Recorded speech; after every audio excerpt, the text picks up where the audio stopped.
మీకు తెలుసా, మన సనాతన ధర్మం మన రోజును దేవుని నామస్మరణతో ప్రారంభించాలి అని చెబుతుంది. లేవగానే కరాగ్రే వసతే లక్ష్మి చెప్పుకొని చేతులకు నమస్కారం చేసి భూదేవిని నమస్కరించి శరీరాన్ని శుద్ధి చేసుకొని భగవంతుని సేవ చేయడము.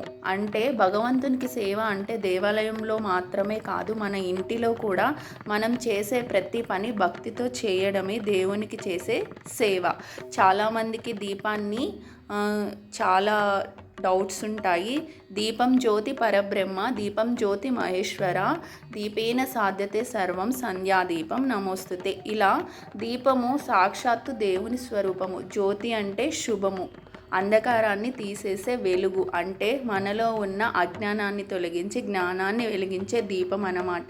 మనము ప్రతిరోజు భగవంతునికి మనం ఇంట్లో చేసే సేవనే పెద్ద పూజగా చెప్పబడింది.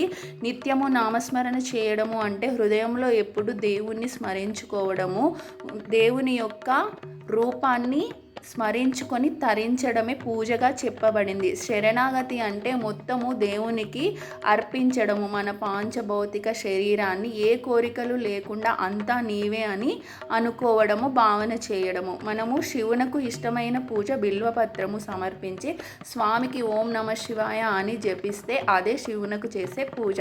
విష్ణువుకు ఇష్టమైన పూజ తులసి మాలను అర్పించి ఆరాధన చేయడము. అమ్మవారికి పసుపు కుంకుమలు అంటే చాలా ప్రీతికరం.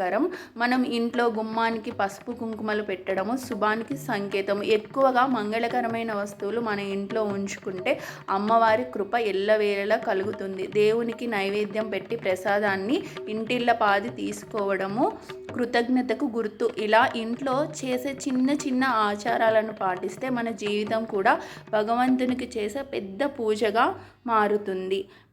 మన దేహము పాంచభౌతికమైనది. మన దేహము పంచభూత తత్వంతో నిండిందని సనాతన ధర్మం చెబుతుంది. అదే భూమి, నీరు, అగ్ని, గాలి, ఆకాశము. ఈ 5 తత్వాలు మన శరీరము ఏర్పడిందని చెబుతుంది. చేతులతో చేసే పని సేవగా మారాలి. అదే పూజ, దీపం వెలిగించడం, ఇతరులకు సహాయం చేయడం.